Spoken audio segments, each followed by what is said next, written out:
Good evening, guys. You are live with We Are the Girls in Claret and Blue. As ever, I am your host, Ali, and I am joined by my wonderful co-host, Reese.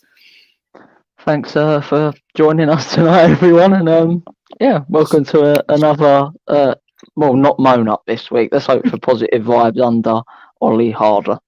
Exactly, and as Reese prefaced there, we are going to talk about a lot of things tonight. We've got, since we last spoke to you guys, we've had COVID, a new manager, COVID, losing 2 players, another player joining us permanently, and a match against our arch rival Spurs. So there is a lot to talk about tonight, but I'm not going to really touch on the C word because I've talked about that a lot, and I think I've said my piece, and I know you've said your piece, and like you said, so let's be positive. So since we last joined you guys, we've announced our new manager, and no, it's not Jack Collinson, no, it's not Jane Ludlow, it's fairly unknown, to be fair to say, Ollie Harder. So Reese, what did you think when you heard the news?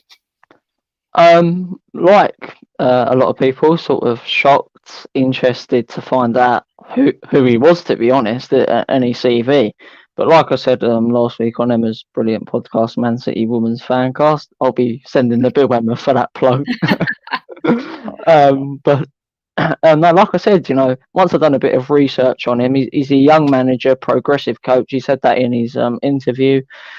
And I suggested that model to start off with, so it suits that bill. I think we've got a young team, and what I like about him is I think he's a sort of no-nonsense manager. You're not going to get between me and my objectives. You can cause as much trouble as you like, but I'll get you out and I'll win. That seems to be his attitude, and I think, some of the quotes the club's put out, I think you can tell just by what a few players have said, there's a complete turn in terms of attitude, and they're all as motivated as him now. So I think this is going to be a good pick. However, you can do all the talking you like. We'll see how still he is on Sunday. Yeah, no, absolutely. I'm going to be honest. I said it before and I'll say it again. When he was announced, I was not happy. Not just because we didn't get the names that were rumoured, but the fact that it felt like West Ham had gone the cheap option once again.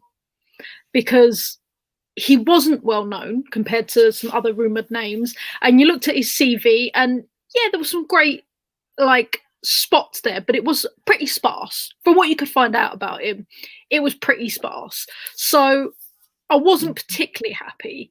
However, when he did his first interview for the club, my mind was completely changed in the fact that he seems to have that West Ham way already drilled in him about it being a hard-working club. It's always been a hard-working club. Like you said, no nonsense. It's going to be my way or the highway. You can mess me about as much as you want. You won't get your place in the starting 11. And it's as simple as that. And I do think that West Ham women needed that sort of less matey approach that maybe Matt might have had because he'd been there for 2.5 years, and more of a, I am your coach. You will do as I tell you to do. If you don't like it, you know where the door is. And I think that actually is going to work well with our captain as well. And I think that's going to help Gilly thrive and take ownership again. Not saying she lost it, but, just taking that sort of leadership role, that next level. And I think that's going to do us great in the league. One thing I think was key in the attitude when he was announced. I think, maybe I'm wrong, but I think you're correct. You'll confirm this. I think the quote was, Ollie Harder is the new head coach, not manager. Yeah. And I think he told them to do that by purpose. And the reason for that is because that's a message to the players. I'm not only your manager and then I go sit and relax. I want to work as much as you to win games, so I'm going to coach you as well. So I think that's a really important message. You see a lot of videos of him actually coaching and guiding, and the other coaches are just standing around assisting him. So I think he's got a real leadership mentality. And like I said, I'll wait till Sunday before I go too far, but I really do think this could be a good choice. I mean, I tell you what, if he helps us beat Spurs, then he'll become a West Ham legend overnight. Because did Matt ever beat Spurs? Or nope, we lost twice and drew once at the beginning of this season. So, and then we drew with them again in the Conti Cup last year, and then they won on penalties. So we have never beat Spurs, and also they ain't got Alex Morgan anymore. So yeah. Let's not mention Alex Morgan, as Emma says, bored of that chat. Yeah, she's done now. She's gone back to Florida. She's all good. But yeah, so I think, if he manages to beat Spurs, that's going to be a huge boost for the fans, a huge boost for the players, because that's been our bogey team apart from Liverpool over these seasons. Get a win against Durham in the Conti Cup, which is on the 20th, and then get us into the semi-final. The draw of that, by the way, guys, is on Sunday, and we are ball 4, and we're going to want to hope that we don't face ball 3. Yes, and that puts extra incentive for him, because I think it's Leicester, Leicester or Villa. Was it Bristol City? Right, yeah, Leicester and Bristol City, and if we get one of them two, so it'll be West Ham or Durham v Bristol or Leicester. That really gives him some motivation for that quarter-final. That I could become. Basically, he could have that Matt Beard legacy if he got us to a Conti Cup final. H go out. I'm on a video. Yeah, no, exactly. So it could be like his first season, just like Matt did, get us to a cup final. That would be huge. So yeah, first off though, can't count our chickens. We've got to beat Durham, and that is a game we will preview. Mm-hmm. But I'm hoping he's not all talk and he is action, and we do see a great result. To be honest, even if we lost, I could see that fight that we had against Chelsea, if I could see that fight we had against Bristol where we won, then I'll be happy. It's if we're sluggish, if we're giving the ball away too easily, if we're not communicating, that's when I get annoyed, because it's like we're not trying. I think that's the last thing that's going to happen against him, though, because I think if players start to be sluggish, I just think he's going to be a manager that ain't too afraid to stand on the touchline and gives these players an absolute bollocking in front of everybody. I can just see it. Also, I don't know if you've seen in some of the training pictures, some great things we're seeing, that Leanne Kernahan is back on grass training, as is Maz Pacheco. Hold on, Ali. I've got to leave because this man's going in my house. Sorry. Oh dear, it's never a dull moment with Reese. Okay, so I'll take a question whilst Reese deals with his dog. Does Jack Sullivan being promoted to the boardroom mean that he'll no longer be in charge of the women's setup? Has he really? Because I thought his brother had, David Jr., but I wasn't sure if he had, because there seems to be multiple Sullivans got promoted, as well as a couple of ex-colleagues of David's Sullivan Sr. But I don't think it will. I think the women's game seems to be Jack's passion at the moment. Whether it will stay like that, I don't know, but it seems to be where he wants to be for now. Have you sorted your canine out? Yeah, I've told them all. I'm trying to record a video. Can't get the staff these days. Well, you can answer this question as well then. Does Jack Sullivan being promoted to the boardroom mean that he will no longer be in charge of the women's setup? No, I think it's sort of I actually think it may help the women's team a bit, because I think he'll address some issues with the women's team more, and I think it's more of to bring the women's side into it rather than Jack not being involved. No, I think you're right, and I think that's good. But as I was saying before we had the dog, both Leanne Kernahan and Maz Pacheco have both been back on grass training, which can only mean good things. I hope that means that they're going to be squad ready. Apparently, Leanne was almost there and was going to be back in time for the Man City game that didn't happen. So hopefully that means she'll be at least on the subs bench for the Tottenham game. And I hope Maz is back soon, because she was a difference maker for us for the first half of the season before she got injured. And I think we've greatly missed her. One thing I'm really interested to see it on Sunday is because I actually want to know what Ollie's system is. We could expect a really fast attacking coach, which he summed up in his interview, and then he goes 4-5-1 and parks a bus. So I'll be interested to see his system and stuff. No, absolutely. So other news that have come out of the West Ham camp is that, as predicted, Rachel Daly and Ruby Grant have gone back to the States. Ruby Grant has gone back on a college scholarship, North Carolina, I believe she's gone back to. And Daly has gone back to captain her beloved Houston Dash for the upcoming Spring Challenge Cup. What impact do you think those two players have had, and what do you think their legacy remaining is going to be? Rachel, massive legacy. I actually think if the 6 months, she may be remembered as not. I don't know whether you could call her a West Ham legend. I think that's maybe a bit too much of a statement, but very close to it in terms of the impact she had in the 6 months. Bit disappointing. It weren't her fault, but we were quite poor as a team during her spell. But she was for me, she was our best player for the 6 months. Ruby, I'm really gutted to see Ruby go more than Rachel, and the reason I say for that is because I always expected Rachel to go back to Houston. She's a legend there, so you just expect that. But with Ruby, I could sort of see the player that a West Ham type player. I think she reminded me a bit of Kate, and you saw that when she plays. She's got that still factor, and she can also pass the ball quite well, create a lot. She was a really good midfielder, and I just felt if we would have got her permanently, you could see real development in Ruby.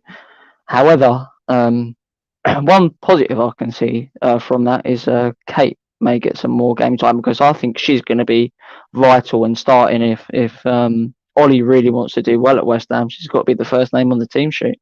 She does seem like an Ollie type player based on what he's been saying. I do think she might fit in well into his system.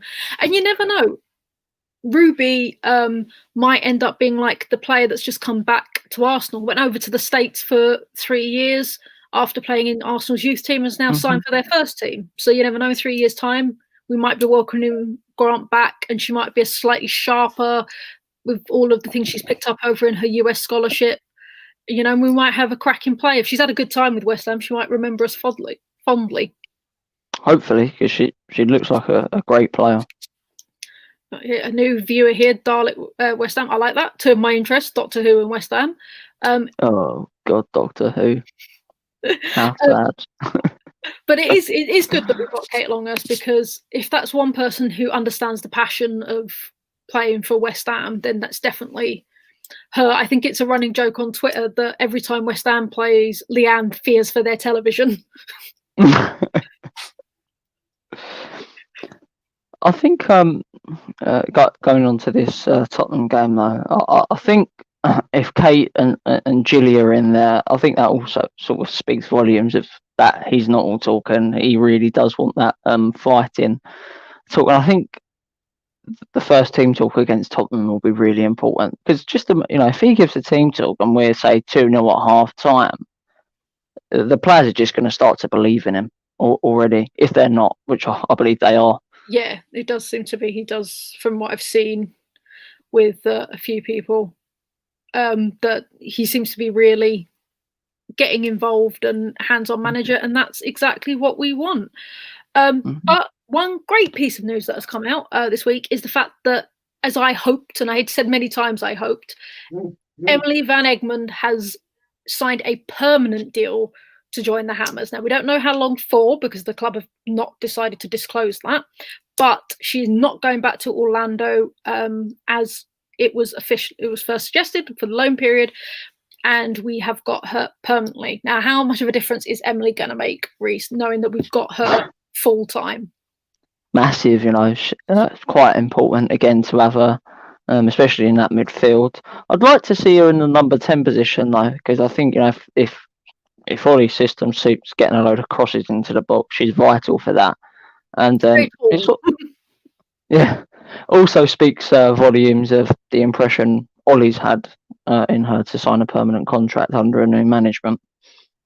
Yeah, I believe in her interview she said about consistency, and because if the Olympics goes ahead, and that is a big if at the moment, she's going to want to be in the Australian squad. And I think jumping from Orlando, who didn't get to play in the Challenge Cup because of COVID outbreak, to West Ham to then go back to Orlando, who still might not play in the Challenge Cup because Florida is an absolute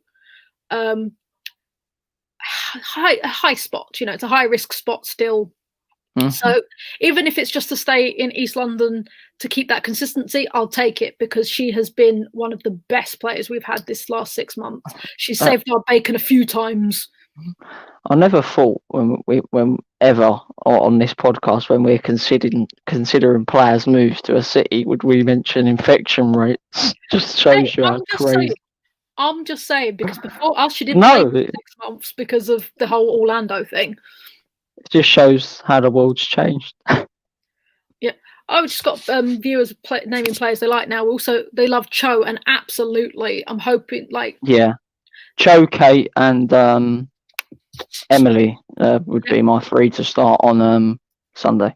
Yeah, and you got to start Leon as well, in my opinion, because Leon has again scored some cracking goals for us this season. I mean, I think she thrived under the pairing she had with Daly. I think that's really sharpened her game up, and I'm hoping that influence sticks. One thing though that I've noticed, I won't mention the player's name for obvious reasons, but Ollie's dodged a bullet with somebody, because they could have asked, the media could have asked him this week about that situation, but they seem to haven't. Yes, and if you don't know what we're talking about, check social media. They've kept it all up there. But I think the reason why he hasn't and others have is because, as far as I know, certain player hasn't come back with a positive COVID test. I think the reason it's been with other teams like Arsenal and Man City is because they've had to ask for postponements because of their players' irresponsible decisions, shall we say. Wouldn't surprise me though, because I don't think Ollie would have had anything to do with his decision in letting this player go. He could find out this information and go, I ain't having this, you ain't playing for a couple of games. Exactly.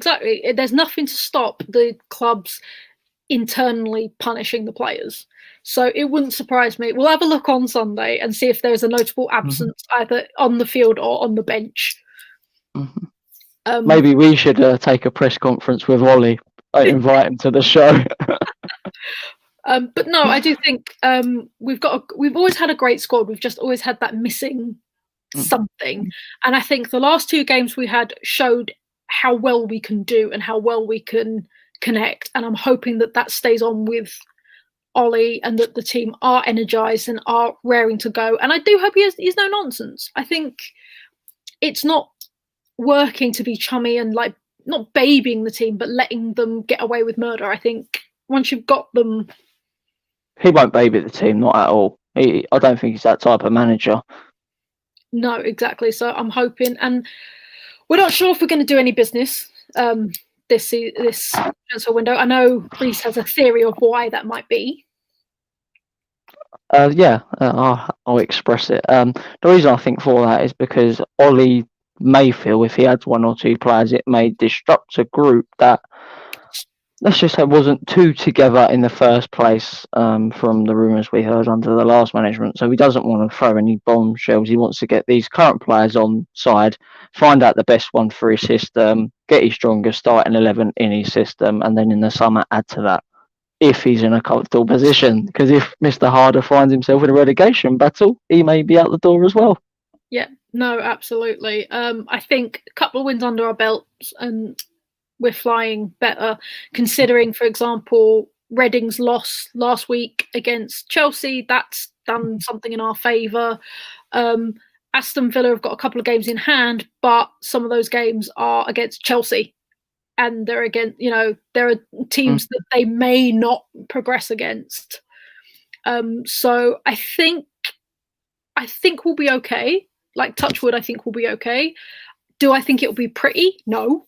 I think it's going to be a lot of last-minute grabs, parking the bus, typical dirty West Ham football. No, I don't think so. I think Ollie's going to be quite an attacking manager. I really do. I think we'll be passing the ball a lot and really, really going for it. Just because of his enthusiasm, I just don't think he's got it in him to park the bus and be boring. He just wants to get on the ball and work. I think that's his attitude. Though, the very important question that if you are watching Ollie, please do let us know. What are your feelings on playing out from the back? Yes, yeah. Don't do it, because if you do, me and Ali will be slagging you off every week for doing it. Yeah, that is probably mine and Reese's biggest bugbear is when we play out from the back, just because we're not very good at it. Mm-hmm. Well, we need to. It's a famous quote I heard from a manager I know, and he told his players as he went in, "We're not Man City. We're this team in the National League South." Great quote. When asked about playing out from the back, it's true though. It doesn't quite work. So I'm hoping that we play long balls. We've got Emily, who's quite tall. We've got Nor, who we haven't seen enough of, who's quite tall, and I'd love to see what she can do. Adrienne is really quick and really good at pinging crosses across.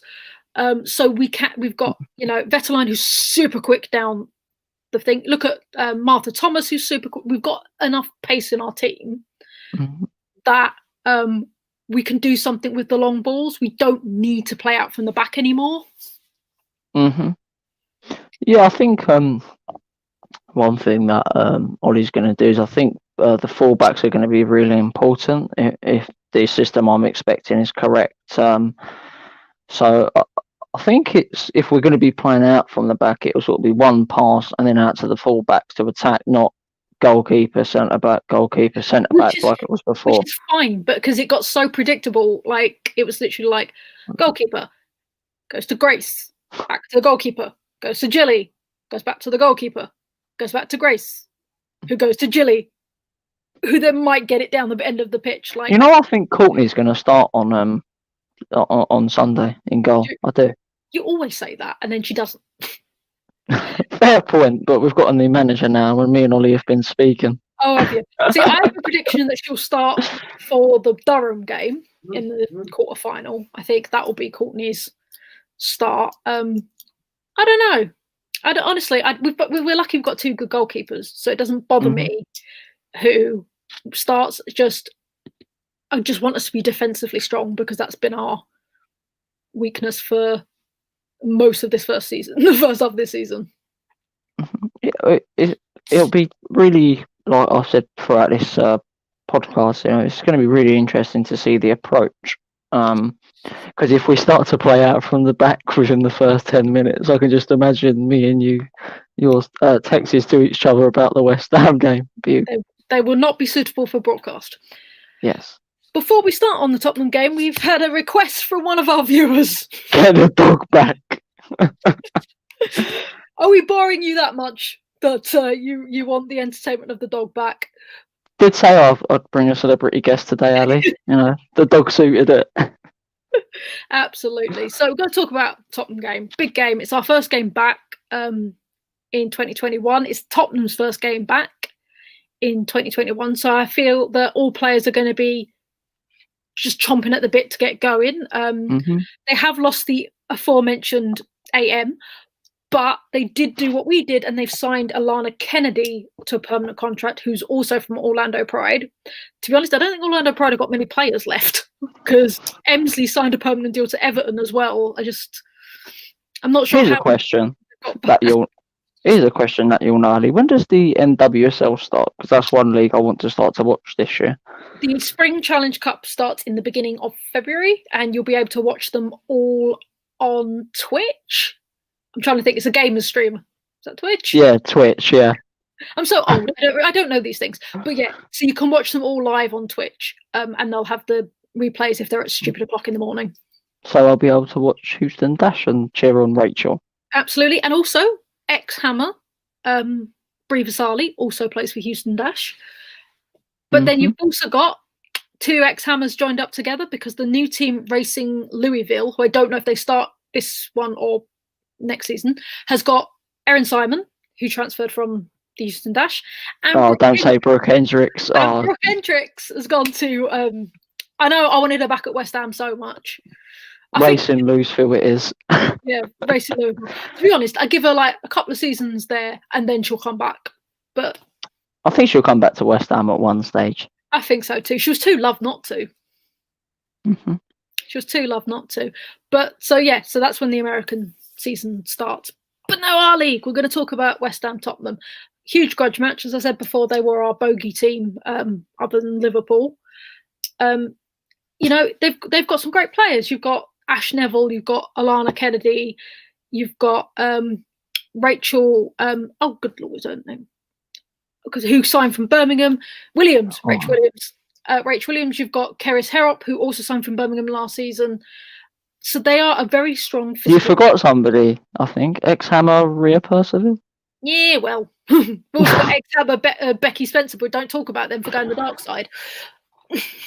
Oh, you're still bitter. Oh, yes. Of all the teams, like literally when Anna Morehouse left us, I said to her, you could go to any team, but you're not allowed to go to Millwall, you're not allowed to go to Spurs. She went to a team in France. It's fine.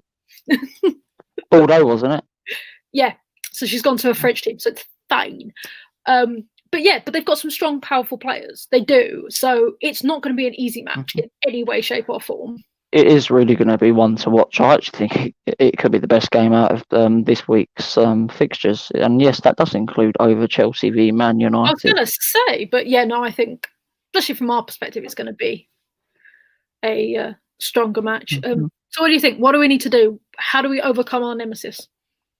Play long ball and get crosses into the box for Martha, Emily, and just, one thing that's different on this podcast, both of us are really positive under this new manager. So I just want to see a positive system that doesn't include passing out from the back. And no matter the result, even though I don't want to lose because it's Tottenham, but no matter the result to me, if he plays the right system and we unluckily lose, I'll still be backing him all the way, because this game hopefully won't determine the rest of his campaign. However, if he beats Tottenham, he does become a really strong manager already, and he gets the fans on the side, which is the first mission for him now. Yeah, no, absolutely. And I think one of the biggest things that we can do is, if old goalkeeper for West Ham, Becky Spencer, is in goal, God bless Becky Spencer. She's 5'6". She always has a good game against us as well. Oh no, she does. I think it's a grudge match. She don't like us. But she's at 5'6", and if we've got like our taller players, so like Emily Van from corners, put Emily on her. That's what I'm saying. Like, Kate is pretty tall. You've got Kate, you've got Emily, and Martha's, can get stretch up. Gilly can win a header. Gilly, as against Chelsea last season, can show you, or season before, she can win a great header. You need that. You need those players to like just get in the box, corners, pings from the wing, things like that. Vetterline, again, tall. And I think that is how you're going to get a goal against Becky. I've seen it before. I've seen it in like games when they've played against Arsenal, and you've got Viv going in for that. I think, God bless Becky Spencer, but I think that's what's going to be the one that's going to win it for us, is to play to the advantage of the fact she's not the tallest goalkeeper. Set pieces are going to be key for us in both boxes, because we're quite bad at defending them, aren't we? But we're quite good at attacking them. So if we can change the good defending and good attacking in both boxes, we could win this game. Yeah, no, absolutely. And that would be a huge morale boost for our girls to then go into the cup game on the Thursday. Thursday, I think, yeah. Yeah, Thursday. If we get to the Conti Cup final, they better delay it until we can go, because I'll be so fuming if we miss that. Bet you they won't. They didn't for the FA Cup. I bet you they don't. They've got too many fixtures they've got to fit in. Look at Chelsea. They've got Conti Cup game that got rescheduled because of Man City. They've got... They had 65 players nearly. They do. This is fair. But what I'm saying is you look at it's more about the cup. It's like the congestion of where do you fit all of the... They're in Europe this year, so it's like... Put one of their goalkeepers in an outfield position and they can play every day of the week. I was going to say, they do have a lot of goalkeepers. It's a bit like Man City and defenders. They don't need that many defenders. I remember when we went to Chelsea away, let's not mention the score, and you know, and I think they had about 4 goalkeepers out to warm up. I was thinking, what? And then there's us with 2. I was thinking that just speaks volumes, doesn't it, of budgets and stuff. 4 goalkeepers. Absolutely. Dan says we need 3 centre backs in his opinion. What do you think for that? Starting 3 centre backs. Yeah. A simple question. It depends on Ollie's system. If it's a back 4, obviously not. But back 5 has really worked. That's a really good point, because when Matt started to play a back 5 last season, we went on a really good run. So yeah, that could work. But yeah, it just depends on his system. Yeah, no, absolutely. So, score predictions, what we're going for? 2-1 West Ham. Nice, yeah. We have a bit of an issue keeping a clean sheet, so I think you're probably right. I'd say 2-1 West Ham. We're in agreement. Hallelujah. First time in a very long time we are in agreement. So, yeah, once we get Spurs out of the way, we've then got to move on to our cup game, to the quarterfinals of the Continental Cup. We are facing Durham, who are... And they're streaming it. My campaign worked. Hey! And they are one division below West Ham, but that doesn't mean anything, because we played Man United when they were one division below us in the Continental Cup quarterfinal, and that did not go well. Then again, Durham don't have as much money as Man United that they were spending in the Championship. No, they do not. That is very true. But they're not anything to they're not a team to just go, oh well, they're just Durham. Durham are a very they're a very good team. They are very good. They are in the fight to come up to the Super League next season. So you can't put them down to anything, because they're going to want this, One thing I did notice that is probably a little bit unfair on them is because they've not got any full-time players, and the match is at 5:30 on a weekday away, might mean that some of their players may not be able to travel down. Why is that? Because the FA is ridiculous. Fair point. No, I don't know why they've decided that, but that's what they've decided, is that the draw came that we play them at home, and the kickoff is at 5:30. And because they're not a full-time team, it might be if they can't get the time off work, then... It's terrible. That is terrible. Well, it's like what happened last season in the Conti Cup, Sheffield versus Man City. They asked for a half an hour delay so their players could come off work and go play, and Man City went, no, the game is when we say the game is. So they had to play teenagers and got absolutely battered. How frustrating. Yeah. So again, Durham are a hugely physical team. So you're going to want to put in some of the big players. Long ball may not work against Durham, so we may need to see Ollie's adaptability between both games of Tottenham and Durham, 2 different type of opponents. I think, to be honest, I would like to see us play the way we did against Bristol, which is we sort of keep the ball, kick it between us and tire them out, and then go at them full pedal like we did against Bristol. Don't you think Durham, a bit controversial, but don't you think Durham are a better team than Bristol? Ooh, there is some fighting words then. To be honest, probably. If you look at their record in their league, they are pretty fantastic. So I don't know, maybe we should go for different tactics, That's why I'm not in the job. I'm not saying I'm not, but... Yeah, me and you both applied and got rejected. Yeah, that's exactly what it was. We're going to be joint managers, like they used to have at Tottenham. Hopefully it worked out better, if we was in charge than it did for them too, though, in the end. So we can only hope for the best. And like I said, Tottenham have got a new manager as well, though, so they're right on the up as well. They have. So it's going to be, Tottenham's going to be a huge game. And like I said, after all the games have played, the draw for the semi-finals of the Continental Cup will happen. Like I said, we are ball 4, and no, we don't want ball 3. No. But wouldn't it be great if, it wouldn't be great if we got ball 3, but if we did and we beat Ollie harder, would be, really It in would be the impressive. limelight. It would be very impressive. I'm not going to lie, but let's hope not. We'll take Leicester at home, or We'll take Leicester at home. We'll take Bristol at home. the De Graaf return. That would be Leicester. Yeah, and Little John, who played. I say played. Didn't get a game. for us for half a season. Who warmed the bench up for us. Yes.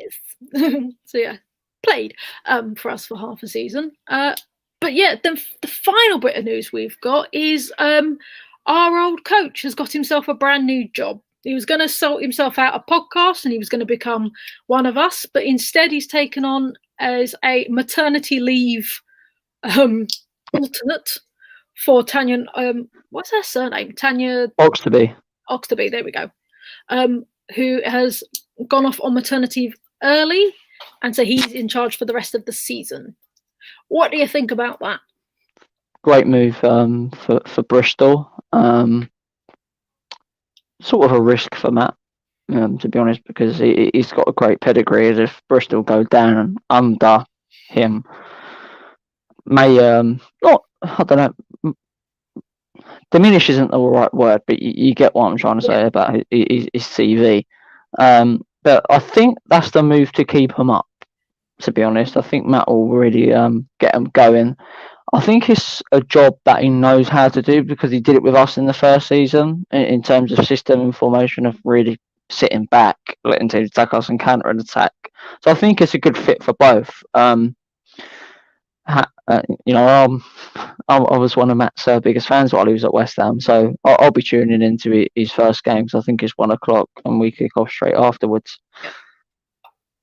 No, absolutely. I do wish him nothing but the best. I think he was a nice guy. I just think he'd run his course at West Ham. It just wasn't working. Oh, we know that. You don't need to address that. We know. 8 podcasts, was it? I know. But I'm just saying, I have nothing against him personally. I think he was a lovely, lovely man. He just wasn't the right fit at West Ham anymore. I do wish him all the luck because I hope Bristol stay up. I've got a soft spot for Bristol. They've just always had a couple of issues and they just haven't seemed to be able to sort it out. And I don't know if it's a bit like Birmingham where they manage art but don't really care about the women's team. They sort of have one because they have to have one. Birmingham, I think, is going to are starting to change that approach because of Carla, to be fair.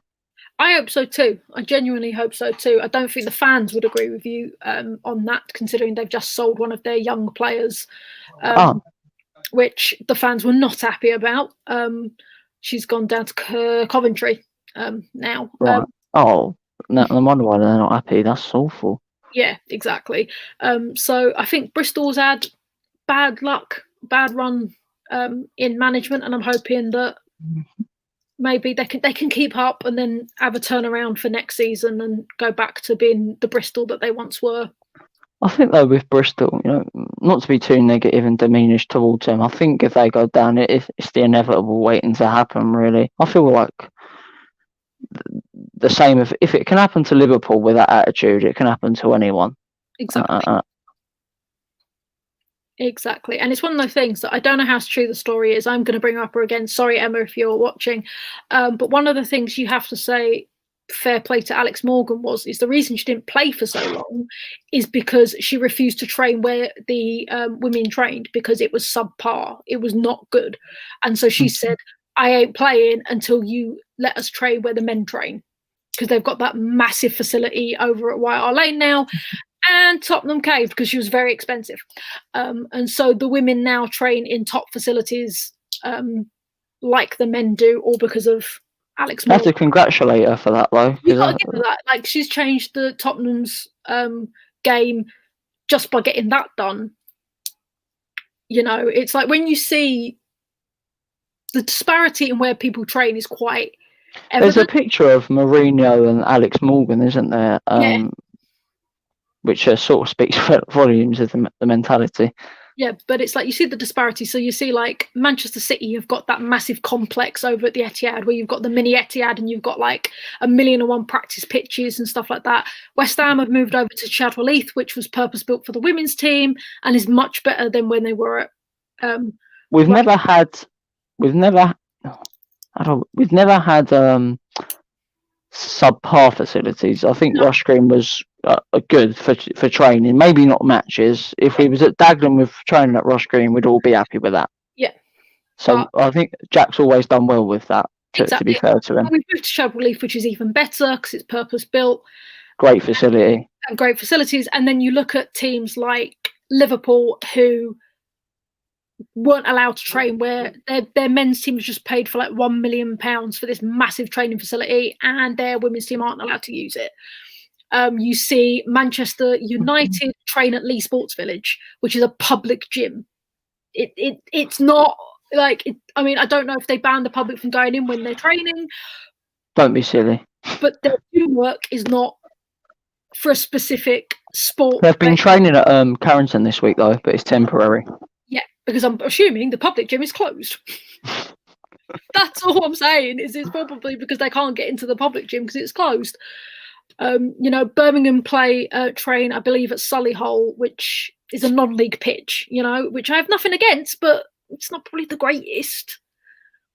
And I'm not quite sure. If you've got a Barkins 4G pitch, I'm sure there's some great non-league pitches, but I don't think Solihull. Don't go too far. I'm not. There's great. Our one's great. Everybody else is, I'm not sure. So it's just that disparity between the teams, and I think that's when you see, them sort of gaps coming. Because I know for a fact that Chelsea train where the men do, Arsenal train where the men do, Aston Villa. God bless Aston Villa. They've really taken their women's team under their wing, and they've now merged with the men's team in where they train. So it'll be interesting to see if Bristol do go down, will they go do a Yeovil and really plummet, and a Sunderland and really plummet, or will that be the kick up the backside for their management to go, right, we want to get back into the Super League, we got to fix something. One topic I just remembered, and I wanted to see what you thought about it, Ali. Did you hear about I think it was a couple of weeks ago, but we haven't spoke since, I think, about Christmas on this podcast from what I can remember. But I saw that Sky and BBC have got a deal for next year. So Sky Sports are going to cover a lot of games. And the BBC games, instead of being on the red button, they're going to be on BBC One. What do you think of that? I think it would be great because if anybody knows, the FA player, as wonderful as it is not fantastic. That is such a famous quote on this show from us too. It's just not like from the dodgy camera angles, if you're not the number one match, to I will always remember that Reading game when it was chucking it down and the camera was just covered in raindrops and you couldn't see anything. Like, needed a lens cap, the poor boy. Yeah, it was awful. And then you suddenly saw this hand come with a cloth, and oh no. And the terrible commentators that don't know what they're talking about, and they're just trying to fill airtime. That's the volumes of our work in the media industry. I think it was a towel, wasn't it? A towel, not a lens cleaner. No, yeah, it was a towel. It was like, so if it gives that sort of professionalism, which I think will be great for the game, then I am all for it. I am not looking forward to the comments on Twitter whenever they announce it being, I don't care, get back into the kitchen. My simple answer, bollocks to them. It's true though. It's literally it's like there was a great and I'll post it on the Twitter because I can't remember who it was, but she plays for England rugby, women's rugby, and she said, you may not care, but I care. I don't really like men's football. I don't really watch it. Do you know what I do when I see a story about it on BBC Sport? I scroll past it. I don't have the energy to be like, don't care about this, giving it all this. So why use the energy to go fully? It just drives me nuts. I'm like, I was in college and one of my mates, made a comment of this is. I think something. I don't know I can't remember what he was on about, but he made the quote of, "Yeah, this is why everybody knows women's football's crap." And I said, I'm the last person you want to say that in front of. So don't ever say that again to me. And if you think it's crap, go and watch it, and you'll change your opinion. And they're professionals, so they can't be that bad. Exactly. So and on that joyful note, I think we've run out of things to say. 45 minutes again. 45 minutes is what happens when you don't have us on for 2 weeks. We just end up. No. Don't use that as an excuse, Ali. This is every week us two start. That's true, but we've got a lot to say. We're passionate. What can I say? So that is all of us done for this week. We will be back next week where we will talk about the Tottenham game, the Durham game, and then preview the next game, which I can't remember what it is. And my dog won't make an appearance, unfortunately. He'll be signing autographs somewhere. And unless you get really bored, then we might bring him back. But for now, I thank you all for watching. It is a goodbye from me. Goodbye from me, and let's hope Ollie Arthur has a great start. So good luck to Ollie and the team for this week. Absolutely. You heard it here first. We're going to win 2-1. Good night, guys.